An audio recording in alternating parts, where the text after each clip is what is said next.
Happy Friday and welcome to Feminist South Africa's Feminism Fridays.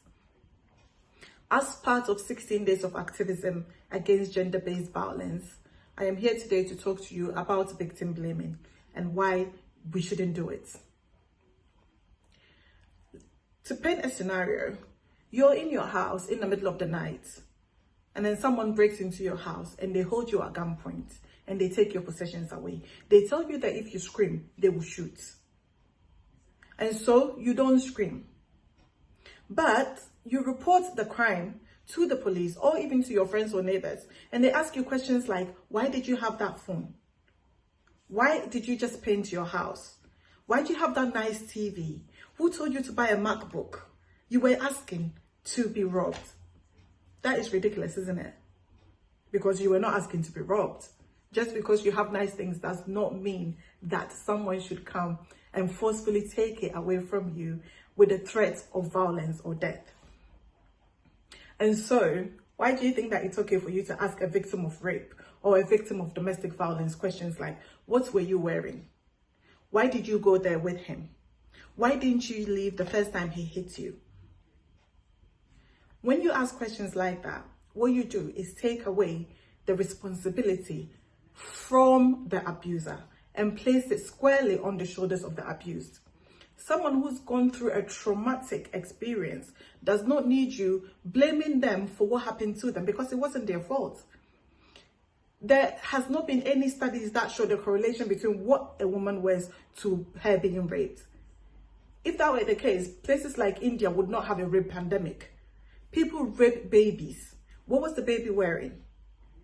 You see, when society acts like that, it's a clear indication that society is not willing to sit down and look within itself and ask the question, why do people commit acts of violence against women? Why do men commit acts of violence against women? It's easier for us to just go like, oh, well, she shouldn't have been there, or she shouldn't have worn what she wore. But that is never the reason why someone gets sexually violated. We don't say to people who are being abused in their homes by their intimate partners that, well, if you stayed, then you must have liked it. I guarantee you they do not like it. There's the psychology of the abuse, there's trauma bonding, there are a whole host of reasons why people stay. A lot of the time, in our African context, a lot of the time, it's due to economic factors as well. Women who have been disempowered, women who have no agency are more likely to stay. Even women who have agency and leave are more likely to be killed. Statistics show that victims of violence who end up dead are more likely to be killed after they leave. The most dangerous time for a woman in a domestic violence situation is when she's preparing to leave. Because when her abuser finds out that she's leaving him, that she's going to get rid of him, he's more likely to kill her. So when you're asking someone why they didn't do this or that, and you're leaving the person that actually committed the act, the crime, to go scot-free, what you're doing is perpetuating violence against women.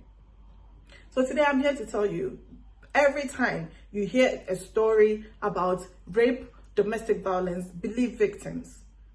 Believe them. Do not ask them questions like, what were you doing there? What were you wearing? Why didn't you scream? Because those are not helpful. They're not helpful to anybody. They're not helpful to society. They're not helpful to the victim. And they're certainly not helpful to the abuser. Well, it can be helpful to the abuser because, no one is holding them responsible for their acts. But your focus should solely be on the abuser, always.